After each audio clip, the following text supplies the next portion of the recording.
navyisanzemo ariko arafise amakosa guhera mutarakundana wari ufise amahere menshi n'ubu uracayafise ufise ikibazo iyo ntavugize gatatu basi ndangira umuti basi ndangira wabinkura basi umuti w'amahere n'uyu nyine ateza kuwukura muzeye byarakunaniye ni na Davina twabonye na cyane mu miseze umu ex wawe Alvin Smith agize mariage ariko ntitwigeze tubona mwitaba ubutumire canke mwitaba ugo rubanza kwe bibaza ko ari kweri Alvin Smith yo batabatumiye vyavuye kuki kugira ngo ntakwibuke kandi ari umuntu mwavyaranye uko barabambwira ngo umuti namuhaye ngo azomurukisha haya na wora wigira ko ari da good gusumu ya penzi kuba kuri hit ni ikintu kiba gikomeye ariko ikibazo ni kuguma uri kuri hit ni kihe kintu bibaza ko Davina ariko aragufasha mugira ngo ugume uri kuri hit nk'umu producteur ariko akora ama hit menshi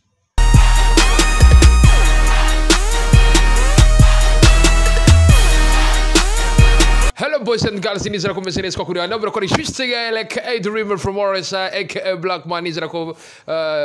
mumeze neza aka Black Man edition Black kwa kuri twavuye muri Instagram tubazanira bishasha twavuye muri Instagram ngo tuba vya bindi kwa kuri ni bando kamera mwita Musasa Benaya ni wari ko arakora ibishoboka byose ngo ari amasalamu n'amaji muyumve kwa kuri naje gutemberera couple y'umumenyesha makuru ko wundi nawe akaba ari umuhinyanyuzi naje gutemberera urugo rw'abastar kwa kuri vyamamare kwa kundi handi sinzi ko nohera to the left ama to the right iburyo cyangwa ibubafu à gauche ou bien à droite mbere he kwa seru mbere kwa seru ariko nibuze imana tuzicara iburyo bwayo ladies first kwa kuna ndifuzo z'umubiri reka mbere kwa seru ngo ndakuramusa I breeze yo nanje ndakuramukije girl nizera kumeze fresh bro meze fresh gaila ugo mumeni sesa gatabi papa ewa ifunda ko imenera gatabi ahubwo ibaze na musazi riga ntataniye nawe yambara majivu ubona usanakaye mu uraka n'ubwanwa w'agasugu bro kwa kundana ngo visi poems zidasanzwe umusaza yafunze shinyo nk'abashawara bano usanga uri muri babandi bavuga ngo chahi bagaca bishira ngo chichiransha shen ko kunda handi iburyo bwanje rero kandi murabe bamwita Davina ni bon mete bien urameze fresh Shine. siku mingi sana twarabibanye waraduhevye oya sinobaheba unapendeza sana merci sana ai Breezy yari yabikubwiye wapi Akwa Breezy vyagenze gute umuntu mwararanye sivyo mwavyukanye ntuna muntu umubwire vraiment ko aberewe twararanye ohebira abantu bararanye n'abavyukaye baraboneka mu maso basanga narayanze na tedaraye muri sala hanze muri Amerika cyangwa muri France muri boîte muri boîte biracika nguvu zidasanzwe ababogane ni benshi cyane aba journaliste ni benshi cyane aba producer ni benshi cyane igiki wakundiye Davina mu bakobwa bahari barenga miliyoni 5 mu Burundi kwe haraguhabura nyene uramushira mu wazi nabiri ikintu kibe akaboro nigeze kuja mu nzu y'umuntu yikumuramutse mbona handitse ko kuroka handitse caption kavuga ngo ntuzu nshira urubanza gico namukundiye naho no kukibwira ntiwo gitaho nanje ntaco navuga ngo mu gitaho n'ivyo wanje nyine nawe kuko mwe nimwovyumva ngo ivyo yamukundiye nitwo bitahura bo mu bisanzwe wabona umengano ja muri za category z'abantu baburi soko oya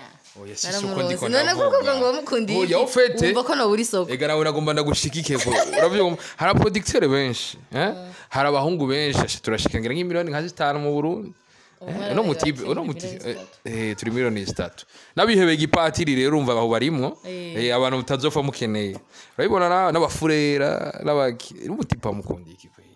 I Breezy senze nuko Imana navyisanzemo so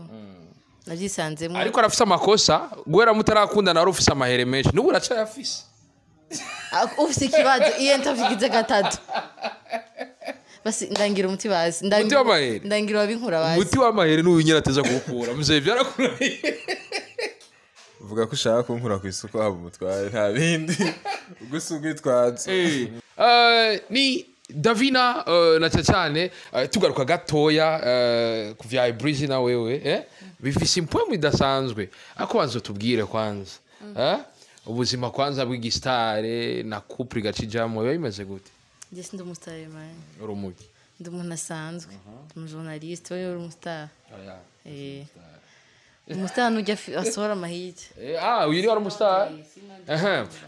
tuze gatoya urukundo gukundana n'umuntu w'umustar nk'umuproducteur nk'uyu asohora amahiti biba bivuze iki kuri wewe bon ni shema nawe tuvyumva kute kuvumva umenga sinzi uburenze nyene urengana aguma avuga ati one way tuvyumva bon ivyo ujya ntibinshi turacanye essentiel ni affection hagati yacu rimwe na rimwe nugira ubwo bati umuntu akundwa na benshi barashobora kumumpapo oya bon bisanzwe kuba ari ngene ndamuzi ntabwo bamfise ntabwo ufise kwa kundi hano ngo warafadise mga uko bambwira ngo umutima muwaye ngo azomurukisha haya na urawigira ko ari da wapi gute gusumu ya penzi sumu ya penzi iranaho ndio bivuze karimbo kavuga ngo sumu ya penzi ukishayiramba ndabona je nabesha bikobraze ku nguvu dasanzwe mukundana na Davina akaba asanzwe ari umu ex wa Alvin Smith azwi ku mateka menshi cyane biba bivuze kuri gute kuri wewe nk'umuntu akundana n'umu ex wa Alvin Smith biba bivuze iki kuri wewe ga bro niziye challenge hura nazo na cyane kuvyerekeye couple yacu challenge nyene nzibura nyene birashika biba ari ibintu bito hari n'abavuga ati we baraguhenze urashobora kujya gukundana n'umuntu afise umwana utararonka oya ntibambeshe man ntiwarabikubwira kubimbwira wapi kwe ntambeshe nta muntu arabimbwira ni wowe umuhinyanyuzi binavuga ati hajya umuhinyanyuzi umuririmbyi kujyana cyane n'umuririmbyi cyangwa umujournaliste ni ibintu biba byoroshye kujyana n'umujournaliste ibintu byanyu byatanguriye muri interview cyangwa byahereye gabra byatanguriye mu ma interview bigeza gukoresha abandi ari huri cyangwa urukundo rwanyu rwatanguye gute gabra ntibyatanguriye mu ma interview kandi usugwanya wa star bari urukundo yo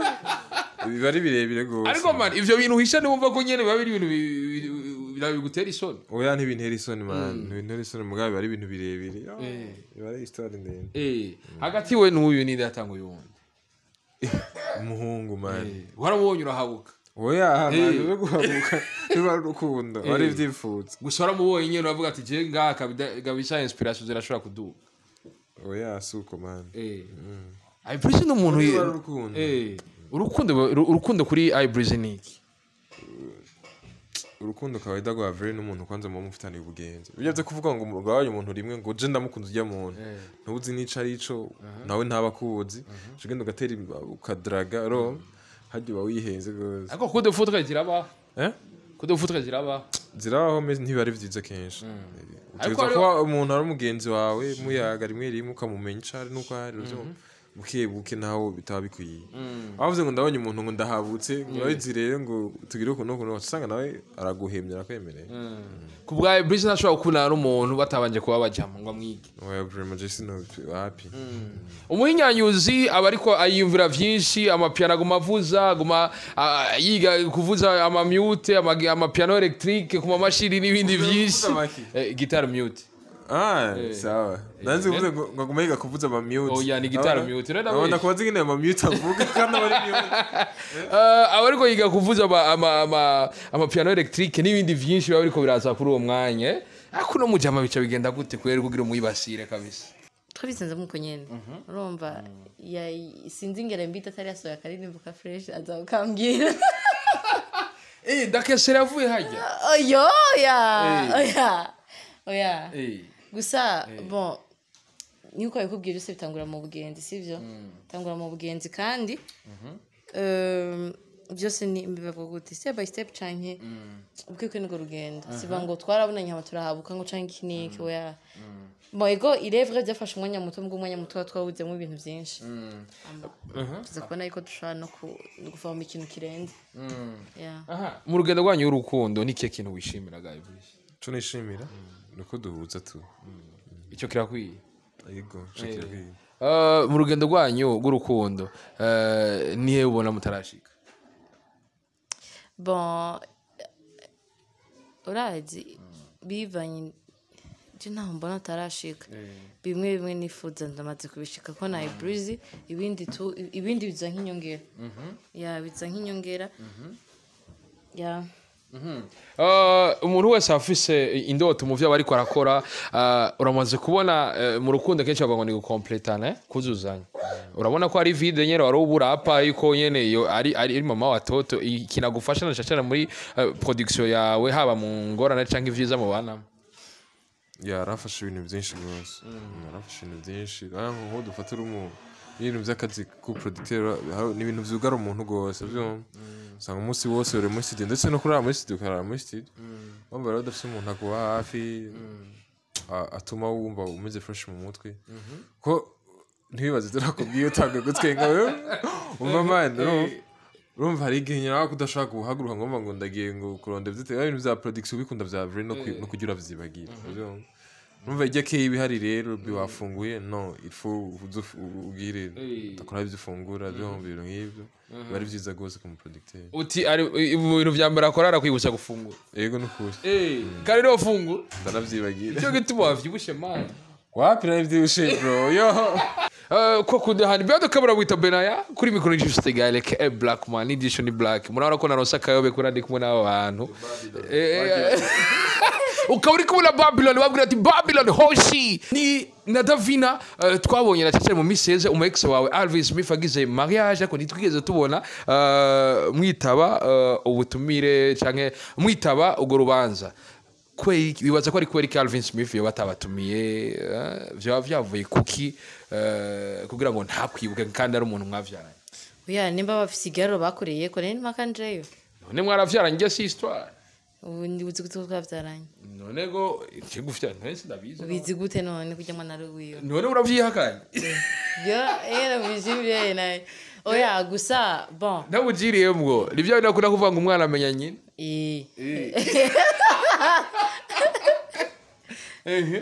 umwana usanga ari Breezy na Breezy bon ariko d'après ivyo narinzi vyose natwe urudoga rwa Alvin no Breezy yatangura kujya arafata ku mutima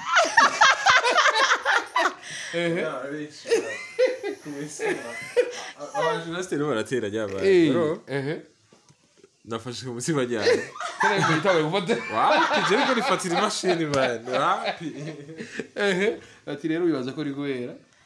bafite ibara byakoreye ko bafite n'impamvu kandi batse impamvu simbi kandi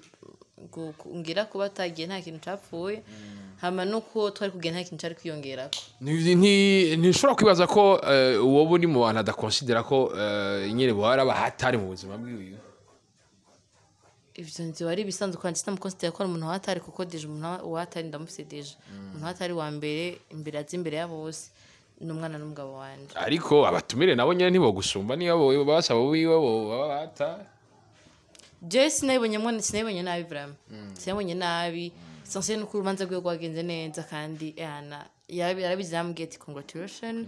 mube amakara ni muri rubeya ya Janari kenshi habaye urubanza nkuru rw'umu ex wo mu ntuze yawe banavyaranye uvuga ati n'umuryango ko rimwe na rimwe aratanga ibirezo sinzi vya Alvin ntavyo twokwinjiramo ubwo ntiwari imari ko baramuzanze mu nsaka atagutumiye wapi vraiment akubuyaho nagiye no kugira nyine kubibona gutangara mu bandi nanje ko mariage yabaye kujya mu babibonye nabi wareka kumukorera Tokyo Gun ndatangaye nyine ko naje yabaye nka surprise naje ushobora gusanga yatinye ko madame wa muzananye yava fa muri kumwe wapi afuha kubera iki yafashe indi decision kubana n'undi muntu ugasanga na wibutse vyinshi man Jemba na Breezy igiye sivyo nawe yafashe none no baragute vraiment juste ya no baragute ariko numvise guratera imigisha Alvin ati yirongera umugore agomba muri Canada visa agomba yiro vraiment imigisha nco nomusabira ko sino donc nivyongera kumva ati papa w'umwana wa Oscar Mayibo no rero twizere ko na Breezy muzoba kubakana Prix nawe nyina cyaheza agiye gutera imigisha genre urumva none ugasanga nk'ubu ujya gukora muri Def Jam hariya USA New York apana bice mu nzira kuri yumvira wowe ubutse Mbe watari neka ravuga ubu. nenda kubaza ikibazo kiwe wewe ivyo ndiko ndiyumvira n'ivyaha ivyo ndiko ndiyumvira Numva ko azunze amachance nkayo wavuze yateye abandi. ya ushobora gusanga byiciye mu yindi nzira ariko gusomenya kuri kubona Mu yindi nzira muga pani wari kuri yumvi. uramaze kubona ko Davina ari umunyamugisha Davina n'umunyamugisha kwe. kuva muri kumwe inoti kuma yinji N'umunyamugisha tu. biriko biza ku nguvu zidasanzwe ubwo ntiyatinya yuko wewe umugange nawe uri hajya uzohava mu rubanza nyine uvuga ati iza nyindi sana Inde. Alvin. Wapi sinzi ni plazi y'umuntu wese akora kuri plazi yo. Sinomujija kandi vyagenze bon ntaco nabigayemo no kuri bimeze byari bimeze fresh. Kandi abifuriza ivyiza. baguma bavuga ati ino couple irakaze cyane ino couple nayo nyene turakeneye kwidutumira tuyinywere mu kubita tubaterere biguma bigenda neza mariage ya Davina na Breezy iri officielle mwagiye kwa patiri bavuze ko mu patiri cyangwa mu shecha pastor Okay. Hayo hose tu bizomera fresh tu. twitege ryari Ya dufise ama programme yacu tu. Dufise plan zacu muzobimona. Long propose de dispose abarundi bavuga ngo umugambi ngo umugabo afana imigambi uwo mugambi utekanye ryari Abantu tuma dupansa negativement imisi yose. Umva wamupansa yuko wowe ushatse ku sinzi ko nakubwira. Urumva ko Imana yamibi yamica ivyica no what shaka gupanga ikintu kamera fresh Imana ikagishigikira bisigura rero kuyipaga ryari Imana ibishigikire ryari yaranshigikiye yasige nanje rero ko ndabishira mu ngiro kurya ejo ari hafi urumva niko ejo ari kure kandi ko muri 2023 ari kure niko 2023 ari hafi bisigura ko ona urashobora kuvuga ngo nzobikora ejo ukagera imbere ugapfa sivyo ni nkuko uvuga ati nzobikora ejo bikaba cyangwa uvuga ati nzobikora muri 2023 soit bigafa cyangwa bikaba urumva hose hamari kure aho ntarashika ni kure kuba kuri hit ni ikintu kiba gikomeye ariko ikibazo ni kuguma uri kuri hit nikiye kintu bibaza ko Davina ariko aragufasha mugira ngo ugume uri kuri hit nk'umu producteur ariko akora ama hit menshi ugume ndi kuri hit je apayo anje nyine ni kumpa maide mugabo aratuma inspiration ziduga ariko inyuma ya byose bana hewe ngo ni uri source d'inspiration yi numva ndamushavuze yose gukora iki numva yose gukora iki oya ntukamushavuze vraiment nanje nje niyo mpamvu ivaze na biriko biza kuvuga bidasanzwe Breezy turacari ngaha nyene uri umuhinyanyuzi umaze gura n'ibintu vyinshi cyane niwe muririmbyi maze kubona ko maze kukuvuruga cyane uvuga ati je vraiment you happy vraiment mani ni benshi muri aba star nyene tuzi ni benshi bro ni benshi ke nk'umwe cyangwa oya utera nyamani ngo ibanga mu mutima n'ikibabi ndakubaze Davi ikibazo nshobora kukubaza ni nk'ubu niwe muririmbyi uvuga ati jewe nka Davina indirimbo niyo yose indirimbo imeze gute nshobora kumviriza indirimbo ziyo Yesu mbugende ati uyu muntu bivanye n'ibintu abahora sorogota je numviriza uyu niyo bombwira ko yasohoye song sija kumviriza ko irmades reka sitamuvuge so ni nditeranya kandi ejo ushaka kumusaba imisi isarahari baraka ni benshi turafise amakuru ariko aravuga ko pour le moment umuntu yitwa Breezy icyuka tubari ciza na with designer bo mwafuye iki with design nyine birashika man birashika nyine ntazibana zidakubona amahembe nyine birashika ntazibana zidakumana amahembe bisigura ko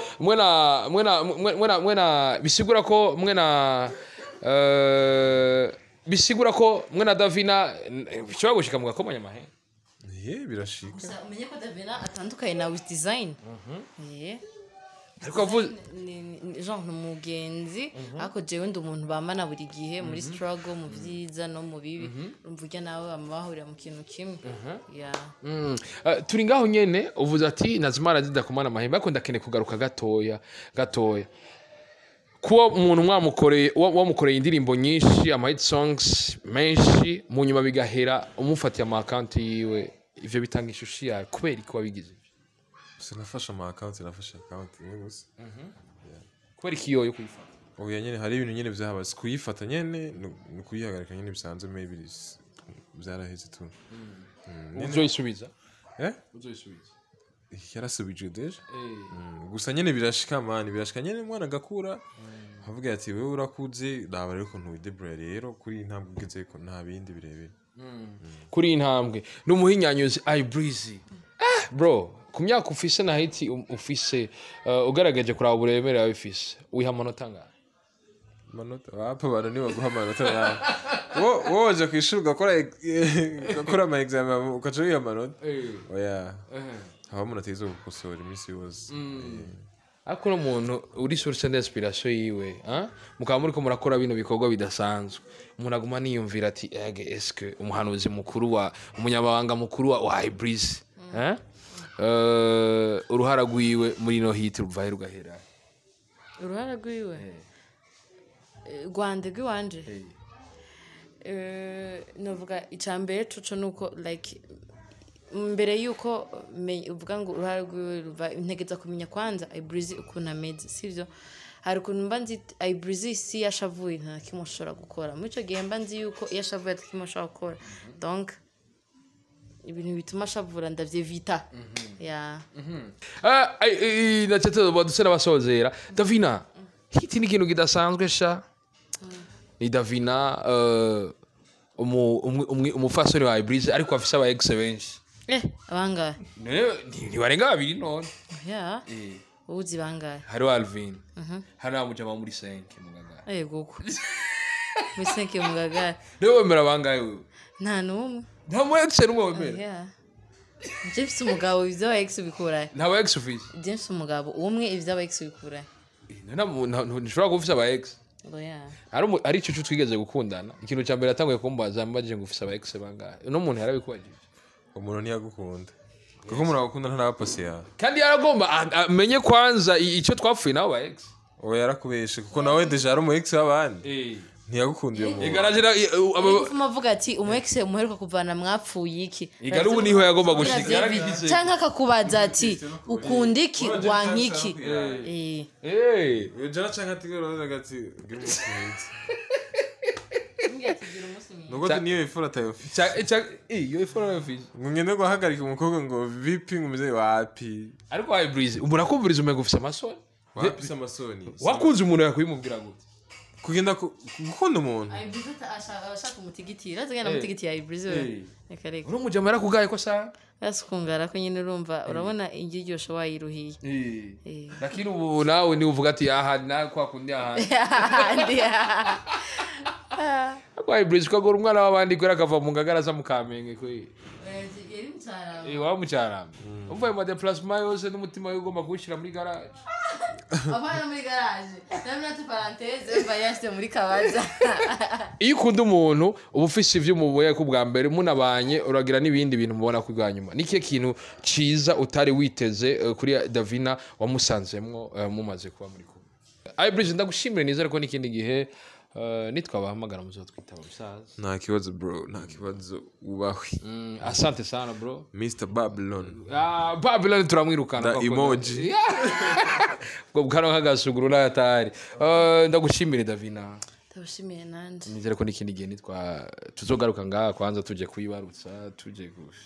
cyane gose ibintu nk'ivyo cyane gose aha kuri micro juste galeke the rumor from RSI aka Black Man behind the camera Benaya mukama bandi ndiribiza vyose byo kumufuka no kumubiri bye bye ciao hasta la vista ola hushulo mushulo hushula none